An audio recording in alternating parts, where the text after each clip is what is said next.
Hey guys, welcome to the third episode of Boosting Your Health during lockdown. Welcome, I can see we got some people coming on, that's brilliant, it seems to be working today. Hello Anne, hello Lucy, please say hi as you come in, it'd be really useful. Make sure the comment system is working.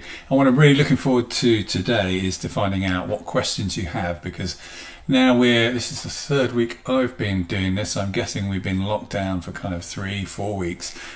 So people are probably starting to climb the walls, sit with their nose pressed against the window, wondering what really goes on outside in the real world. Hi Paula, nice to see you. So yeah, do drop your comments, questions down there. I've got loads of things I want to talk about. I was thinking, what shall I spend this period of time chatting about? Because we talked about loads of stuff in the last couple of hours. We talked about the importance of health, about the way you use your mind, the way you use your body, about neuroplasticity, the way we train our brain by use. And there's a question about one of my guitars there from Lucy's dad. Excellent. That's keeping on message. That's what we want. So I don't even know. This weekend I was in the garden and I was playing my guitar and singing, and I recorded some of it and stuck it on Instagram, and it got more likes and interest than most of the serious and significant posts that I usually post. So usually I post pictures of my dog, my bread, and now guitars, and that seems to be what people are interested in. But today we're going to talk more about health and wellness and ways to boost that in this particular time. So, I was thinking through some of the research into health, and there's a few key things that we need to pay attention to. I mean, there's some obvious stuff like we need to eat as well as we can, we need to exercise as effectively as we can in the short windows that we're having to exercise. But there's some other things we can do, because we are a bit limited on what we can eat. What's in the shelves of the supermarket, what we've got in, what's available. And we're limited a bit on what we can do in terms of exercise. We can exercise in and we can exercise out, but that is a bit limited. So what else can we do? Well, there's loads of things that we can do, and they are all things we can do inside, and they're all about changing the way we use our brain. So we're going to be looking at about that today, and particularly some of the research into it. Because very often people think, well, yeah, this is all just moving my screen around so I can see your comments. They seem to be coming up on the screen for a change. Fabulous. I've got too many keyboards here in front of me. Brilliant. Let's pop that guy over there. There we go. So we're getting some questions in, which is brilliant. What's your advice for people who are struggling with not knowing how long the confinement will last? Excellent. I like the word fine in confinement. I wonder what the Latin root of confinement is. Fine often means end and con means with, but I don't think it means that. We'll have to look that up and see what confinement means. So I will answer that question. Do pop up questions if you have. That would be great to have them.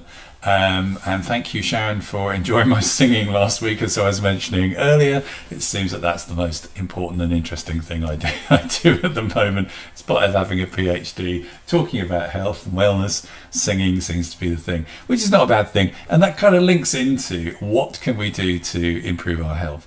Well, there's a few core things we need to pay attention to around health, which I think are particularly important at the moment. The first thing is being lonely. Being lonely has a really poor outcomes for health. It's very, very clearly linked to not good health. And, some of that is about, the elderly, but it is also just being connected to people is very important. There are a number of hormones that pour out into our body when we connect with people. We talked about this last time. Anyone remember what they were? Yeah, that's right. Oxytocin particularly, and dopamine. Oxytocin is known as the love or hug hormone. So if you can't reach out and hug someone, then where's my camera? It's there. Then reach out and give yourself a virtual hug. Hi, love you guys. Good to see you. And stay connected, because again, the research is clear that being with people increases your oxytocin, but actually even connecting with them virtually it increases your oxytocin. Not quite as much, but it does. And I was interviewed about this about a year or so ago. I remember clearly, as often happens, I was being interviewed in Sainsbury's car park. I was sitting in my car doing an interview, and they were asking me about oxytocin and connection, and isn't social media bad? And I was saying, well, social media can have some problems, and I'll come to this in a minute. About the negative effects of social media and media, but it equally has some positives, and we're really seeing that at the moment, that people are redefining what connection means, and we do get oxytocin by connecting with people, so it's very important to keep those relationships alive. So it's even being on this call will encourage things. We've got another few questions here. I'm just going to write these questions down. So we've got, when will it end? What do we do? When will it end? And we've got a lot of clients worrying about people with social distancing becoming habitual after lockdown. That's an interesting question, isn't it? Will we get used to social distancing? Well, as English people, I think we already did, didn't we? But thank you very much, Margaret. Confinement comes from Latin limit or end. Okay, so there's something to do with end. I'm glad we've got a Latin scholar in the shape of Margaret on the team. Excellent. So one of the things to say is loneliness and connecting with people. Maybe we'll talk about the question. We had a question here about clients worrying if social distancing will become habitual. It's a really interesting question. I think probably the opposite. I think people will remember how important it is to connect with people, and will run into the streets finding someone to actually hug. That's what I'm thinking. I don't know if that's true. We'll have to wait and see how it works. But I think normally when you prevent people from doing something, particularly if you tell them they can't do it, then usually when they get free to do it, they do it big time. So we'll see. That is interesting. Another question here: will people have a fear of intimacy? Do you mean the same thing, Vicky, as what Lucy's saying there about people not being okay with being with people? Or are you more talking about by people being confined with their loved ones, they won't like their loved ones anymore and won't want to be near them? I wonder what exactly she means, and whether she's talking from personal experience. We'll find out in a minute what that's all about. So loneliness, it's important for us to connect to people. We've got to find ways to do that that work for us, and we are lucky that technology is here, and we can do stuff like this. It's the number of Zoom calls that I've been on in the last few weeks is quite amazing. Question about improving the quality of sleep. Okay, excellent. Well, it's good that you mentioned that, Mark. The quality of sleep is very important, because sleep is another of those massive affectation factors that has an influence on our health. One of the problems people often have with sleep is if they've not been physically busy enough in the day, then they kind of are a bit hectic in the night, and they don't have as good sleep. Also, of course, naturally, people thinking about stuff. And thinking about stuff just before you sleep is probably the least useful time. If you find yourself worrying about stuff, and particularly when you put your head on the pillow when it's time for sleep, then one of the suggestions is to spend some time in the day where you can spend 15-20 minutes going through stuff that you normally think about at night time, because they say it's your brain is having a chance now. It's finally got an option to kind of go, right, okay, now you've got some downtime, we're going to start thinking, and that means you didn't give it enough time in the day. And I don't know about you guys, but I've been more busy. I've been working 13, 14-hour days in this lockdown. I've got so much stuff I need to do. And so having any time to think about anything else, that I haven't been making the time, so I need to make the time. So thanks for mentioning that, Mark. We'll also look at some other stuff around sleep. Vicky's come back and just filled us in with the details. It's not about her personal experience. Excellent. I was wondering what the situation will teach kids. The stuff becomes normal for them very quickly. My daughter's become adept at distancing herself from others as they walk on the pathway. Just got to expand that message. See more, etc. Good. So I think people will get used to it. But I do think there will be a bounce back. I think people will want to be more connected. They'll realise how much they missed it. Hi Vicky, good to see you. Nice to see you on the call.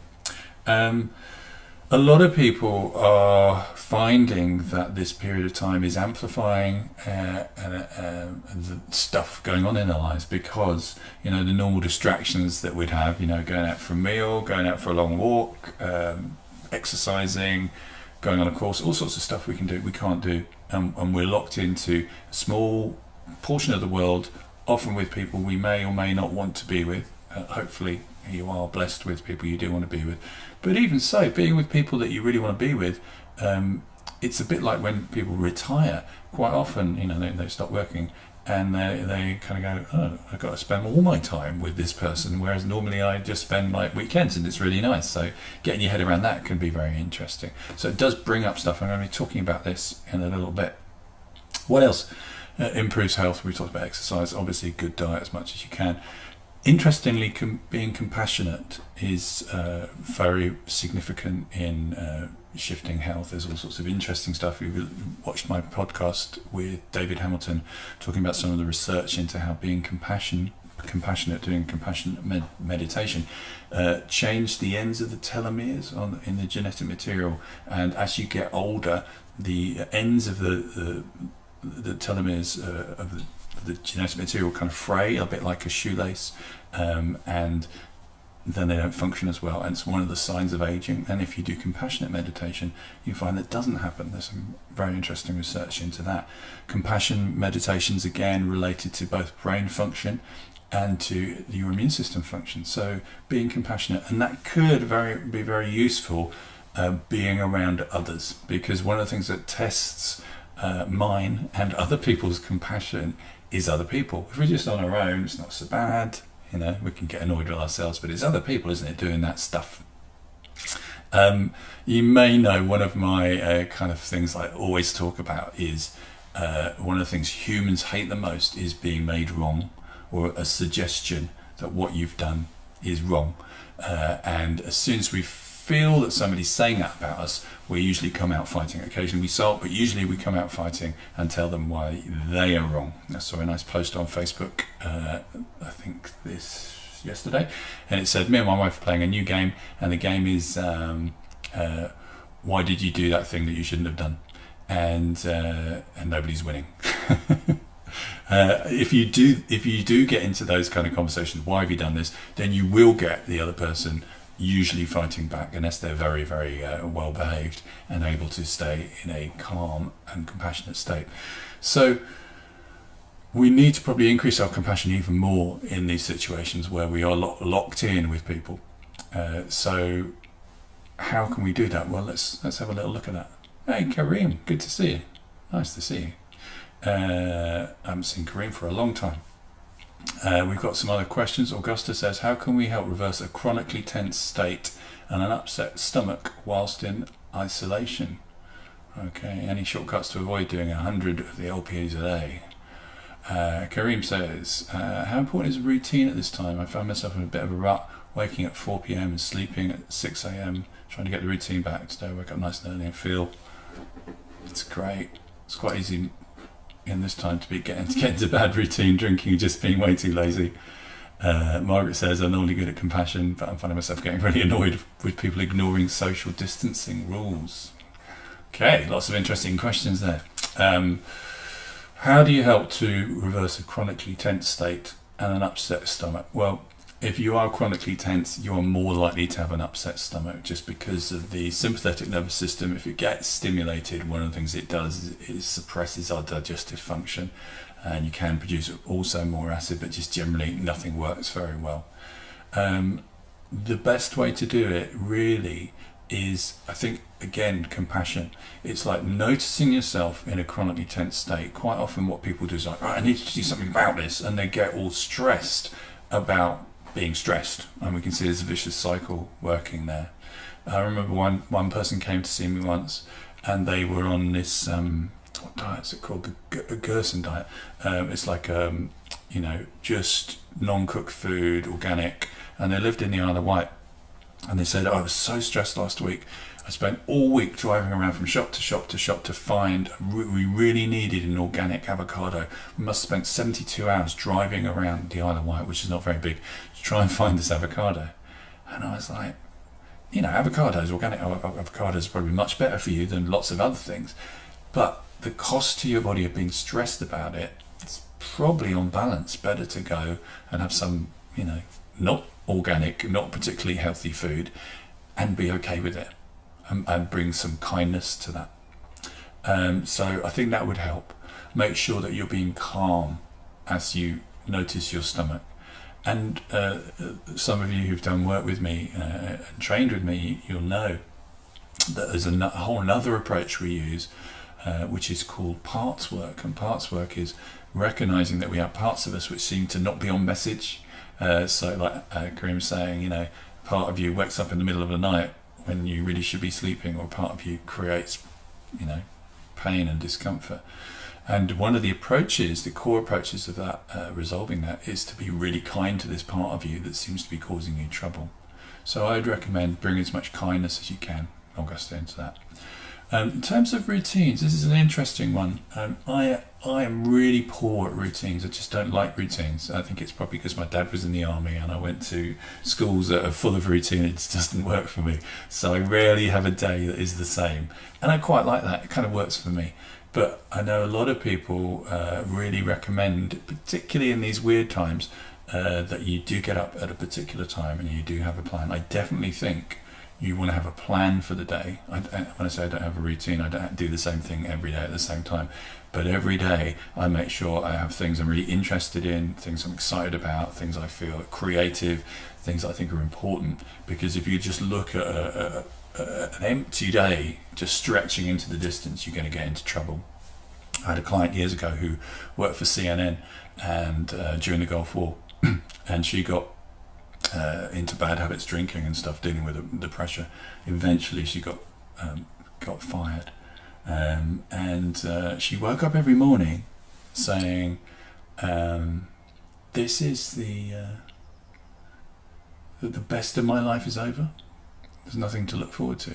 Now if you imagine that, if you think every morning that thought, if that becomes your routine, then you will get depressed, because that is really the structure of depression, by having emptiness and having no future and no sense. And that kind of locks into some of these other questions we've got about, this sense of people going, when will it end? And what this calls it, I mean, none of us are very good with this. It's really about being passive. So passive means not much we can do about it. Active means we can do something about it. We love having a sense that we can do something about it. We really don't like that feeling when something is being done and it doesn't feel like there's much we can do about it, because we are, the recipient of it. We're not in charge of it. And this is a really good example of it, where somebody said you have to stay at home, basically the virus actually, and not much we can do about it, and there's no endpoint. If there was an endpoint, if they went, yeah, definitely by the 16th of July, you'll be out, you'll be good, then people would go, oh, okay, I've got a sense of where I am now, that's fine. But this endless uncertainty is very tricky for people. But equally, we need to be not passive, and we need to be active about that. We need to think, okay, it is what it is. What are we going to do about it? And it brings me back to Margaret's comment as well, where she talked about, I'm normally good at compassion. She's a very lovely, compassionate person, Margaret. You have to get to know her. She's great. She says, I'm finding myself getting really annoyed with people ignoring social distancing rules. And so one of the Buddhist teachings is to bring kindness and compassion with wisdom. So it doesn't mean to say you just accept everything. You spend some time thinking, well, is this behaviour going to increase the amount of compassion and kindness in the world? And by people ignoring social distancing, they're not. They're increasing suffering, they're increasing trouble. So it is reasonable to maybe not get annoyed with them, but to for them to be informed that they need to change their behaviours in some way. Again, the question you've got to ask yourself, is there anything I can do about it? If there's nothing you can do about it, it's not a huge amount of point in getting annoyed with it. Then we have Lottie. Hi Lottie, do you have any advice for how to keep your well-being up while isolating alone and with a chronic illness? Well, kind of all the things I've said, but 100 times more, because if you're at home with a chronic illness, you may be familiar with being at home. Some people, I spend a lot of time, me and my dog, who's not in the room at the moment, and my computer, I spend a lot of time working in this environment. It's not that different for me. So some people who've been isolated with chronic illness find, this is what I've got. My daughter has a long distance relationship going on with someone in a different country at the moment, and she was saying, people not being able to see their friends or their boyfriends, they want to, they're not even started if you have someone living in a different country. So you might be in a position where you have experience of what this is like and you're fine. Or it may be that it just highlights the normal things that you do to improve your well-being are more tricky. And of course, the other problem we have, this is a problem for everybody, not just people with chronic illness, we have more opportunities to be with ourselves. And sometimes the conversations we have in our head are really not good, and we start to stew into all sorts of not very useful or not very health-giving thought patterns. So one of my pieces of advice would, I think, seems like a theme today, would be to be kind to yourself in that process. To really make sure that you're making the best of this time. And I'm going to come to this in a minute, something I want to talk about a bit. What do we do when we are stuck in these situations? How do we make the best of it? So, what else? A couple of other things that are key in health. One is optimism. Being optimistic is very linked to good health. So being reasonably optimistic by going, this will go, it will go, we will survive, we will move on. That doesn't mean being optimistic, unreasonably optimistic by going, right, I'm not going to get it, I'm going to go and not socially distance. So it's about using it with wisdom again.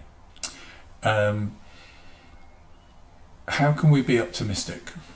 Well, interesting again, Michael Yapko says something very interesting about depression. He describes depression as being like learned pessimism. So remember I talked about depression as like, there's no point, there's nothing coming up in the future, it's all going to be awful.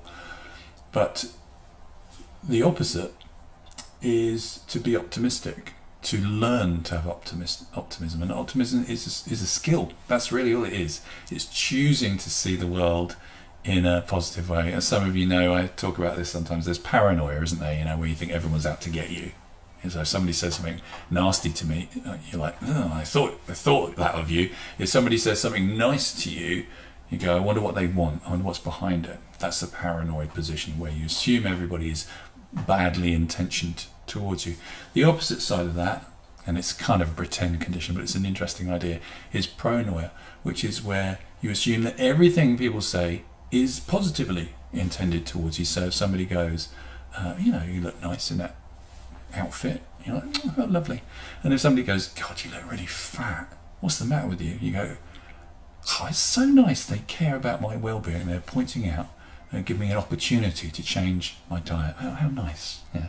So being optimistic, being able to choose how you respond to stuff, and that's an extreme version, but why not? If somebody's said something like that, is it reasonable that you get bent out of shape because they're not very well mannered? Maybe it's you. Maybe you need to change how you deal with these kind of people. Maybe you don't want to hang around them very often, but very often we stumble into conversations that aren't very useful for us with other people, and we need to find a better way to deal with it. We've got Elaine who's shielding 12 weeks minimum for her younger son. Well done, Elaine. I hope it's going okay for you.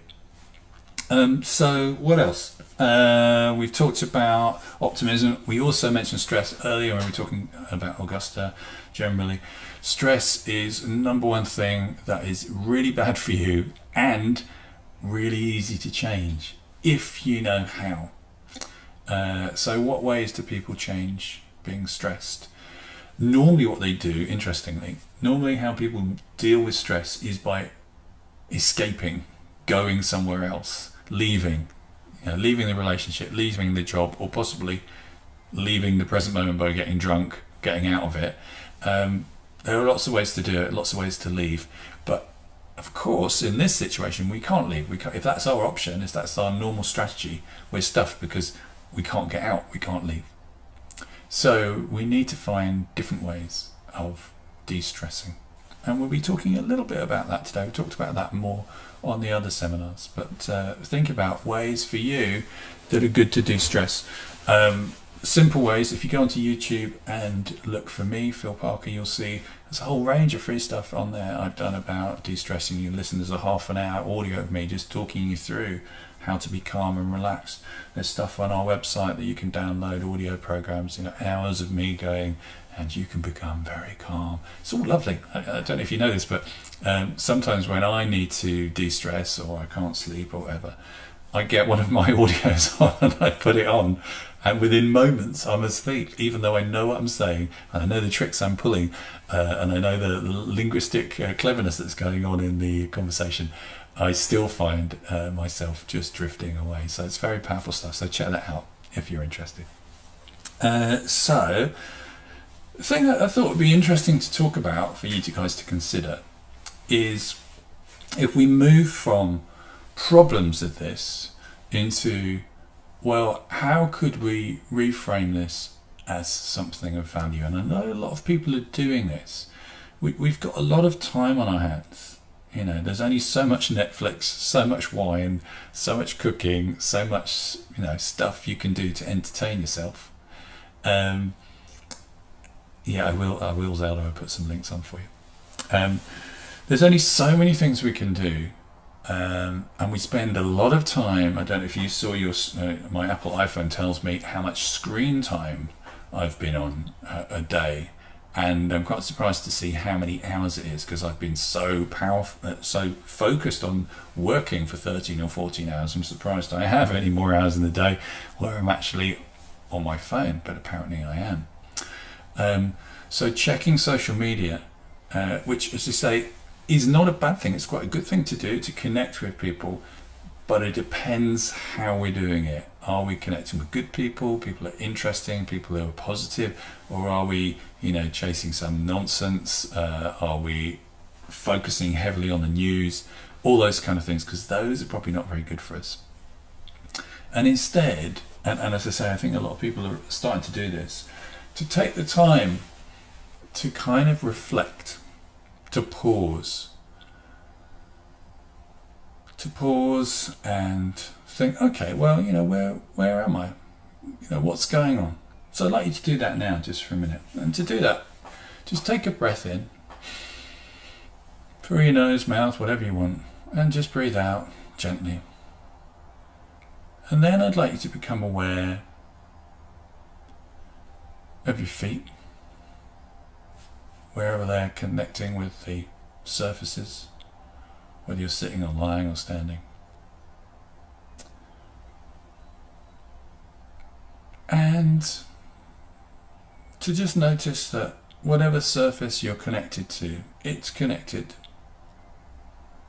to the floor, that's connected to the earth. And if you were to follow the earth around, it would eventually reach where I am and the floor that my feet are standing on. And all the way across the ocean to America, India, Africa, Australia. It's all part of the same earth, the same planet. So starting there, just kind of connecting with that sense of we are all here, connected in some way.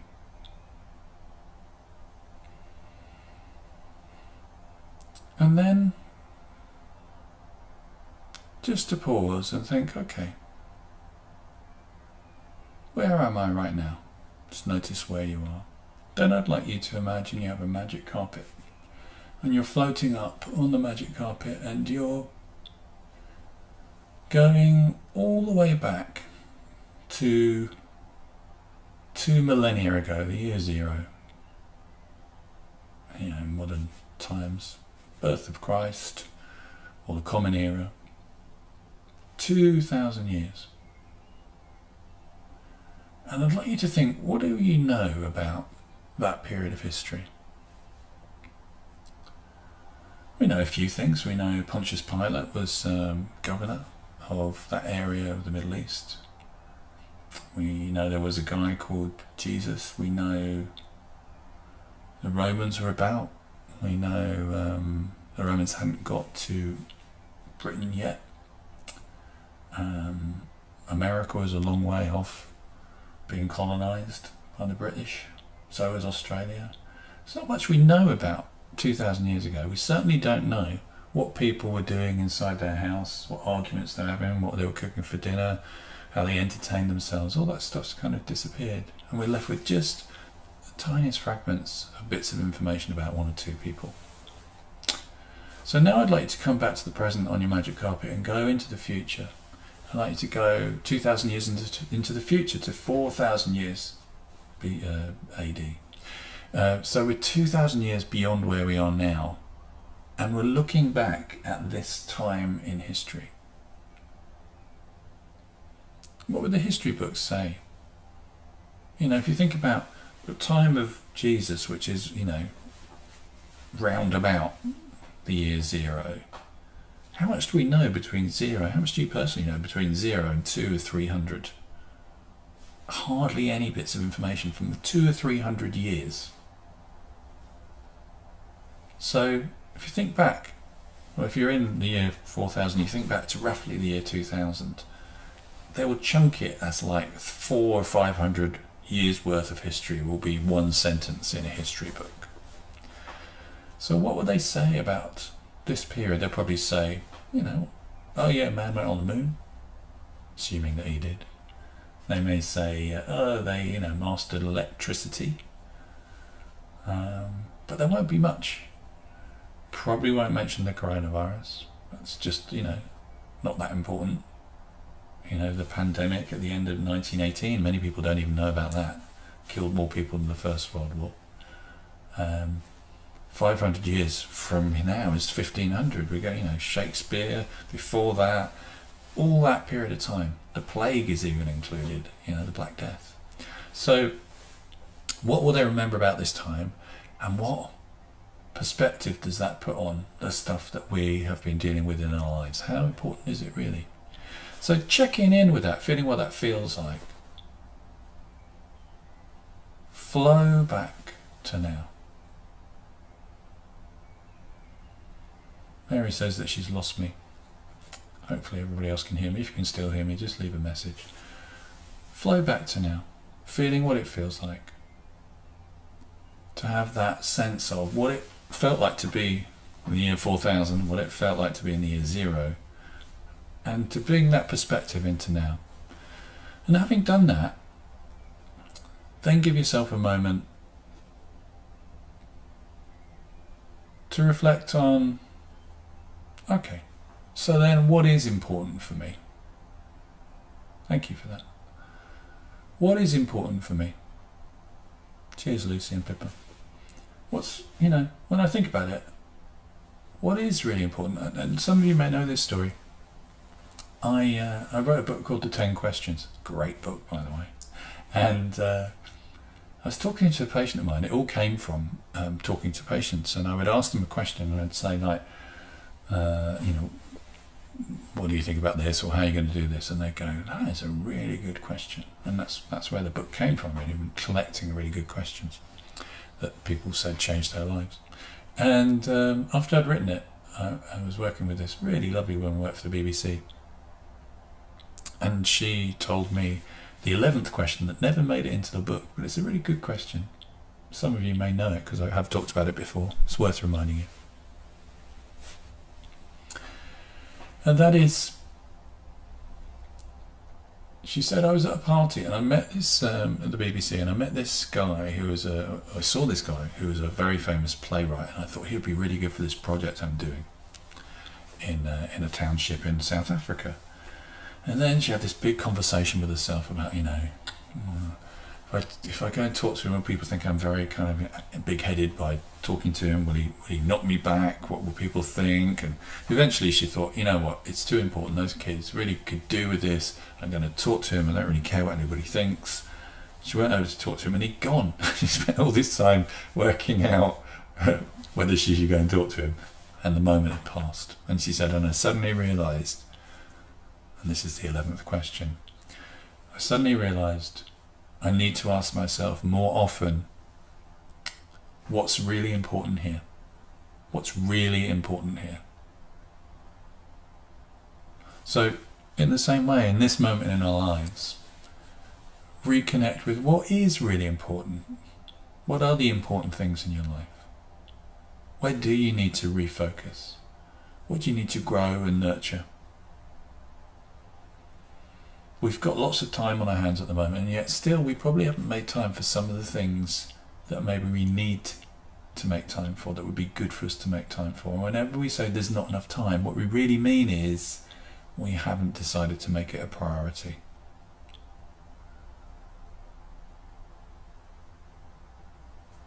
Thanks, Sarah. So anytime you find yourself going, you know what, I haven't got the time, there's always time. The question is, have you made it a priority? So what is your priority going to be, guys? Where are you going to put your energy? This is, not many positive sides to this, but this could be the silver linings. Like, this is a chance to stop for a bit, for sure. Well, why not use it as a kind of enforced chance to reflect, consider, meditate. What's important for me? And I think in this time, we are noticing some stuff. It comes back to some of the really interesting questions. Will people be social distancing at the end and all the rest of it?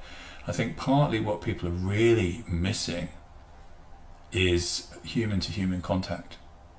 That's something that, and that's why people are doing the virtual stuff, because they really miss it.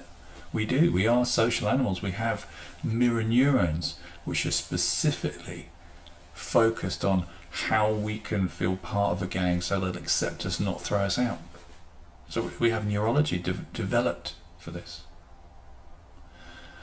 So people are starting to tell us, write down what you have kind of been reflecting on. What's important for you? Some stuff coming through. Keep it going, guys. Excellent. So we've got Vicky said her master's course and the second draft of her novel. Excellent. Sharon says her report. Mary says university. Paula, so what is really important for you? Lucy says NLP exams. Excellent. And it is a time, to take stock, to pause, to kind of think. In the madness, the busyness of our normal lives, we don't get to do it. It's one of the great things of having coaching, actually, is that it's dedicating some time to checking in with yourself, which we just don't do. We don't get on, don't make the time for it. We so often put ourselves down our list of priorities. What else we got? Time with my family. Excellent. From Sarah. Fiona says, loving having the time to spend learning lots of new topics. Excellent. Elaine getting to know her kids even better. Kelly practicing her LP process. Excellent. So, maybe be a bit more thoughtful about where you put your energy, where you put your time. Limit maybe the news. I was watching the news yesterday and I was intrigued that Boris Johnson was ill. I'm not a massive fan of him, but it's sad when anybody's ill, so I was wishing him well, and they basically had you probably saw this, they had probably a 3-sentence press release from Downing Street saying he's been moved into isolation, he is he's doing okay, he's not being sedated. That's pretty much all they had, and they managed to spin that out for 30 minutes just talking about it, going, well, this is what you think it means. It's like, you have no idea what it means. It's all speculation. And I guess, bless them, it's because there is no other news. There's nothing else. There's a famous thing, isn't there, Stephen Fry talks about on QI, where he says, what was the news headline in, I think it was 1956 on this particular day, and the news bulletin on the BBC was, today there is no news because nothing had happened. And that's such a rare thing, and we are in that position at the moment where nothing is actually happening.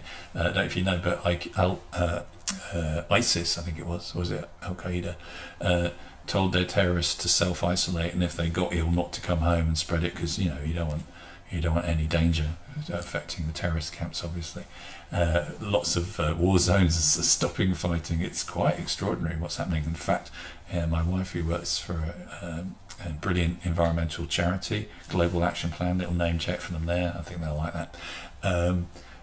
It's quite extraordinary how the things that all environmentalists want to happen, people not driving, people not flying, people eating a bit less, not wasting food so much, not buying clothes, all those things have just stopped in a moment, in a way that you never could have imagined.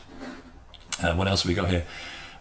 Vicky saying, realising that as well as keeping myself cheerful, but also want to ask what I want to need, and treating myself with more compassion, kindness and respect. Very good, respect, great word.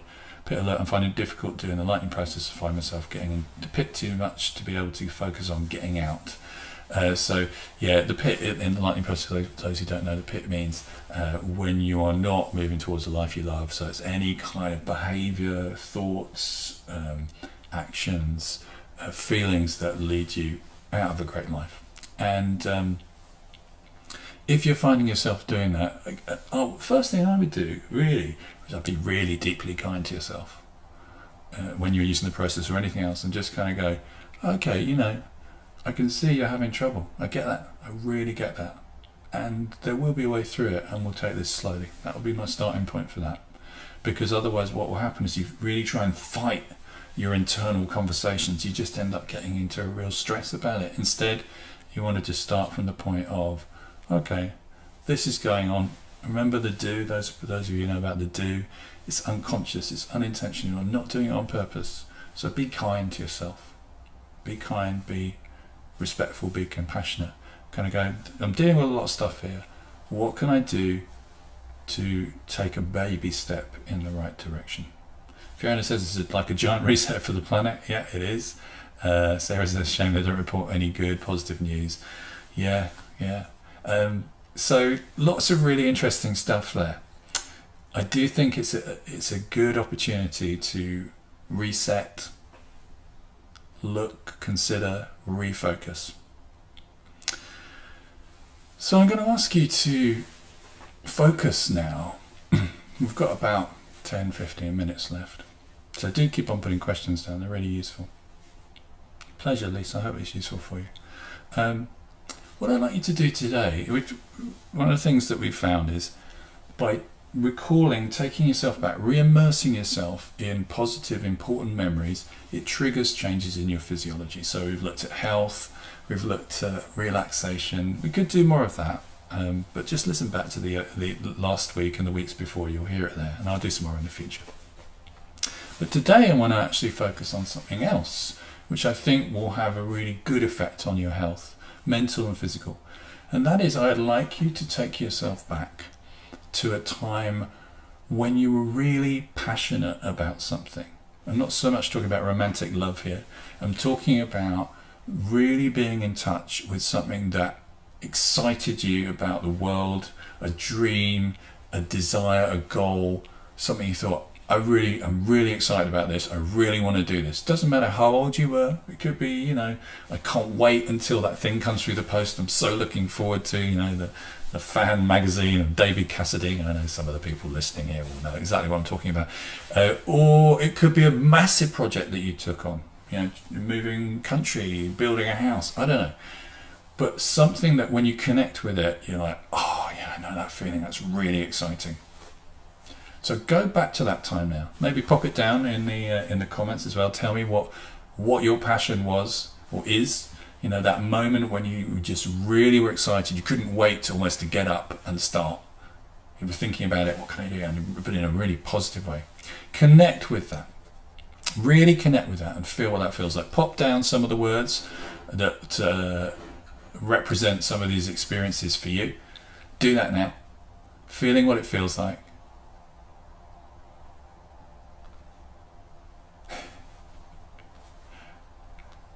Connecting with something you really felt, yeah, this is important. This is part of my plan. This is part of my design. This is part of my reason for being here. And as you connect with that, I'd like you to notice a couple of things about it.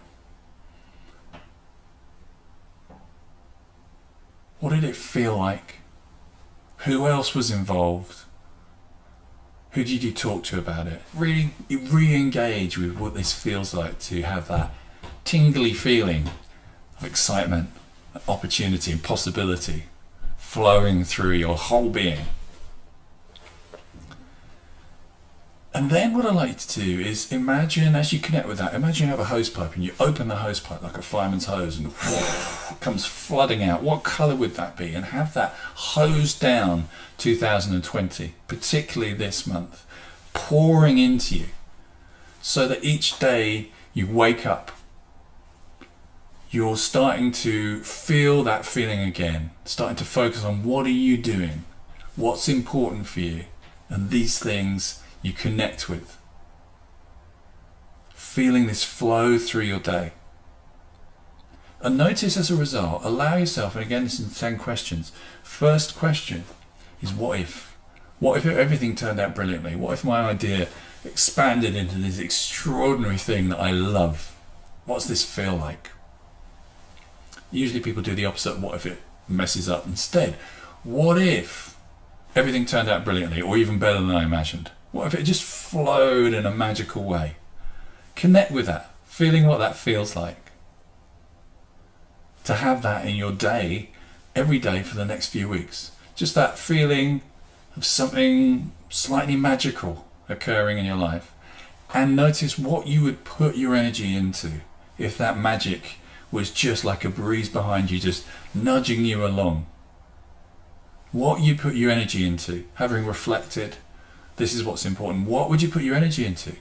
What would you put your time into? Pop that down there. What would you put your energy and time into? And then, as you do that, write your comments down. It'd be really great to have those. As you do that, I'd like you to notice when you are being this way, when you are on this mission, making a difference, how does that transform the environment that you live in? How does that change how you feel about the environment you live in? How do you rearrange the environment you live in? How do you move things about? How does it transform your sense of your behaviors and skills, the things that you can do, things you can achieve? And how does that in turn allow you to recognize the capabilities, the extraordinary depth and potential you have within you? And how does that transform into how you feel about who you are? Connecting to, this is who I am. This is who I am. And how does that transform into what you bring to the system bigger than you? So whether that's your family, your work, your community, the world. Someone once asked Martin Luther King, they said, who's your hero? And they thought he'd go like Gandhi or Jesus or someone. And he went, oh, Mrs. Brown. And they went, who's Mrs. Brown? He said, oh, you'd never know her. She was this little old lady, lived around the corner, dirt poor, but she was so kind to the kids. Any kid, any time could turn to her. She'd always, take care of them, give them some food. And she, for me, was the person that I always emulated. I thought, if I could ever be like her, I would have achieved something. Because you never know, he said. You never know how much influence you can have on people who just bump into your orbit and who you contage with some brilliance just by being the best you that you could be. So, what I'd like you to do now is send a message to one of the other people, just even if you don't know them, just tag them. There's lots of people on the call to say, this is what I'm interested in doing. Just thought I'd let you know. And then if you get one of those messages going, then reply going, great, excellent, look forward to it. Be positive to them, support them in some more useful way than maybe some of the conversations we were having over the time. And maybe next time, because I don't think we have time now, I'll tell you what it would be like to be like a raindrop falling gently through the leaves of a deep green forest. And sometimes those raindrops fall in front of the leaf, behind the leaf, and sometimes they roll onto the top of the leaf, just clinging on for a minute before just ever so gently drifting down to the surface of the forest. And there they lie on the surface, and you and I look at them and we think they could never go through that hard surface, that hard soil, but the raindrop doesn't seem to know, and so it just drifts through the forest floor. And there, deep within, it meets another raindrop, and they transform from being two raindrops to being the beginning of a river. But I'm not going to tell you that story. Oh no, that will be next time. So great to see you guys. Thanks so much for your comments and contributing to this. It's really great to have you on it. It's really transforms it from me just chatting to an empty screen. So thank you for that. Please share this widely. The other thing I want to talk about is some of you guys have done a course with me called the Life Skills course, which is a brilliant 2-day course. And it's all about the things we never learnt at school that we needed to, that would make such a difference, like how all the stuff we've been talking about today. And I love teaching. It's one of my favourite things to teach. But unfortunately, can't teach it at the moment because we can't do training courses. So we have an online version of it that we're going to be launching very, very soon. So if you're interested in that, send us an email saying, I'd really like to do the online version of this course. I've been having lots of fun creating it. It's as good as turning up to the course. It's brilliant. So, and it's slightly longer actually than attending the course. So if you're interested in that, do let us know. This is not a daily, somebody asked me, is this a daily thing? No, it's not a daily thing, but I have done it for the last 3 weeks on a Tuesday or so.